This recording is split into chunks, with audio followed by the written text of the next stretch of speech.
भाजपवाल्यांनी ब्राह्मण समाजाला पुढे करून आमचा ब्राह्मणांचा अपमान, आमच्या ब्राह्मणांच्यावर भास्करराव बोलले म्हणून माझं निषेधाचं पत्र काढलं। मग मी मराठा समाजामध्ये जन्माला आलोय, मलाही काहीतरी स्वाभिमान आहे की नाही। त्यांना असं वाटलं होतं मी माघार घेईन, मी काहीतरी माफी मागीन, मी काहीतरी मिहनतवारी करीन। कोण तुम्ही की तुम्हाला मिहनतवारी करायची, कशाबद्दल करायची? लोकांना छळलेलेच लोक तुम्ही खरं सांगायला गेलं तर। अरे ज्यांनी शिवाजी महाराजांना सोडलं नाही, ज्यांनी छत्रपती शिवाजी महाराजांना सोडलं नाही, छत्रपती संभाजी महाराजांना सोडलं नाही, राजर्षी शाहू महाराजांना सोडलं नाही, महात्मा गांधींना सोडलं नाही, ते मला सोडतील? ते मला छळणारच। मित्रांनो, ना मराठा समाज सुधारायला तयार आहे ना ब्राह्मण समाज सुधारायला तयार आहे। चुका लक्षात ठेवा, चुका दोनही समाजाच्या आहेत। मराठा समाजाच्याही चुका आहेत आणि ब्राह्मण समाजाच्याही चुका आहेत, हे लक्षात घेणं गरजेचं आहे। एकतर मराठा समाजाला सुद्धा मनुवाद प्रिय आहे, अंधश्रद्धा प्रिय आहे, लक्षात ठेवा। आणि एकीकडे हिंदुत्वाच्या गोंडस नावाखाली, अगदी गोंडस नावाखाली हिंदुत्व हिंदुत्व हिंदुत्व, ब्राह्मणांना आपलं वर्चस्व कायम ठेवायचं आहे। परंतु या हिंदुत्वाच्या नावाखाली ओरिजिनल हिंदुत्व यांचं नाही, यांना हिंदुत्व अजिबात प्रिय नाही, यांना हिंदू शब्द प्रिय नाही।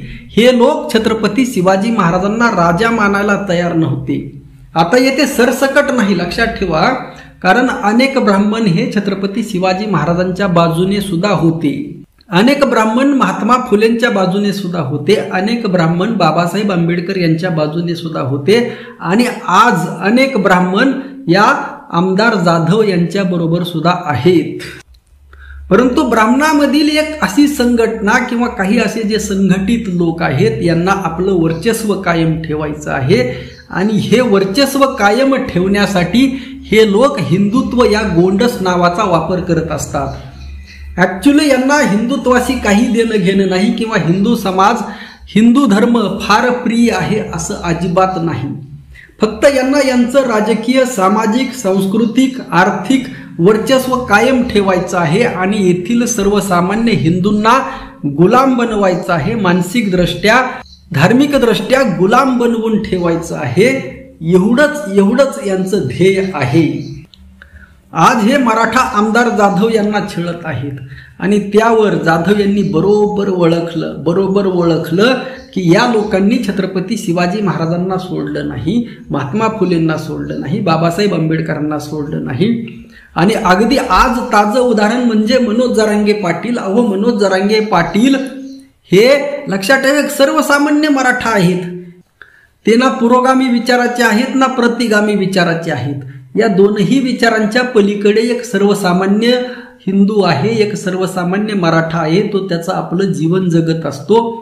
आता ते आंदोलन लढत आहेत, ते काही पुरोगामी आंदोलन किंवा प्रतिगामी आंदोलन नाही, ते एक मराठा समाजाचं आरक्षणाचं आंदोलन ते लढत आहेत। आणि अशामध्ये सुद्धा केवळ आता देवेंद्र फडणवीस यांचं नाव घेतलं म्हणून बहुतांशी ब्राह्मण समाज हा मनोज जरांगे पाटलांना ट्रोल करत आहे।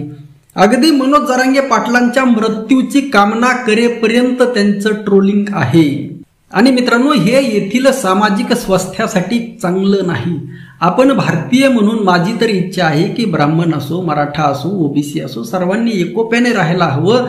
हो, आपण आज विज्ञान युगामध्ये जगणारे आहोत, आणि बहुतांशी ब्राह्मण हे विज्ञान शिकलेले आहेत, शिक्षणामध्ये इतर बहुजनांच्या सर्वात पुढे गेलेले आहेत। त्यांनी सगळ्यांना माहीत असायला हवं, मानवी शरीर ही केवळ एक बॉडी आहे, शरीर आहे, पेशींपासून बनलेलं शरीर आहे, त्यामध्ये जातीला कसलंही महत्व नाही, ना धर्माला महत्व आहे, ना तुमच्या देवी देवतांना महत्व आहे, कशालाही महत्व नाही। अशामध्ये हा जाती अहंकार बाळगणं किंवा आमची जात करणं हे मित्रांनो कशाचं लक्षण आहे? हे मानसिक दृष्ट्या कमजोर असण्याचं लक्षण आहे। खरं तर ब्राह्मणाने या समाजाचं, हिंदू समाजाचं नेतृत्व करायला हवं, आणि नेतृत्व तर ते आज करत आहेत। आज संपूर्ण हिंदूंचं नेतृत्व कुणाच्या हातामध्ये आहे? ब्राह्मणांच्या हातामध्येच आहे। आज सर्व मराठे, ओबीसी सगळे ब्राह्मणांचे गुलाम झालेले आहेत। राजकीय दृष्ट्या तर 100% गुलाम आहेत, आणि धार्मिक दृष्ट्या तर 1,00,000% गुलाम आहेत। असं असताना, नेतृत्व करत असताना, परंतु यांची भावना प्रामाणिक नाही, यांची भावना समतावादी नाही, विषमतावादी आहे आणि हे खरं मूळ कारण आहे. जर यांच्यामध्ये जर समता असती, लक्षात ठेवा, जर यांच्यामध्ये आज समता असती तर आपल्या देशाचा जो ऱ्हास झालेला आहे आणि खास करून हिंदू धर्माचा जो ऱ्हास झालेला आहे, हिंदू धर्मामध्ये जी एकी नाही, याला हे कारणीभूत आहे. कारण जे लोक नेतृत्व करतात, लक्षात ठेवा, दोष कुणाला देणार आपण? जे लोक नेतृत्व करतात त्यालाच आपण दोष देणार.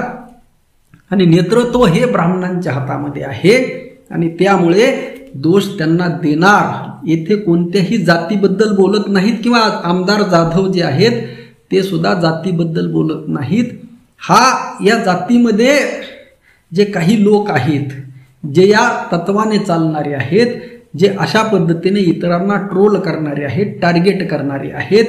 आणि भारतीय जनता पार्टीने, लक्षात ठेवा, त्या जाधव यांच्या म्हणण्यानुसार ब्राह्मणांना पुढं करून टार्गेट करण्याचं ठरवलेलं आहे. परंतु लक्षात ठेवा, येथे मराठा समाजाने सुद्धा लक्षात घेणं गरजेचं आहे की तुम्ही किती दिवस गुलामी करणार आहात. गुलामीचा ठपका तुमच्यावर लागलेला आहे, ओबीसीवर लागलेला आहे, तो मान्य आहे, ठीक आहे. परंतु तुम्ही संख्येने, एवढ्या मोठ्या संख्येने असताना सुद्धा जर तुम्ही या गुलामीमध्ये, ब्राह्मणांच्या गुलामीमध्ये जर खिचपत पडलेला असाल तर इतिहास तुम्हाला कदापिही मराठ्यांना माफ करणार नाही, लक्षात ठेवा. कारण ब्राह्मण हा जो ब्राह्मणामधला एक वर्ग आहे तो काही सुधारायला तयार नाही. आपलं मत नक्की कळवा. रामकृष्ण हरी. जय जगद्गुरु. जय शिवराय. जय भीम.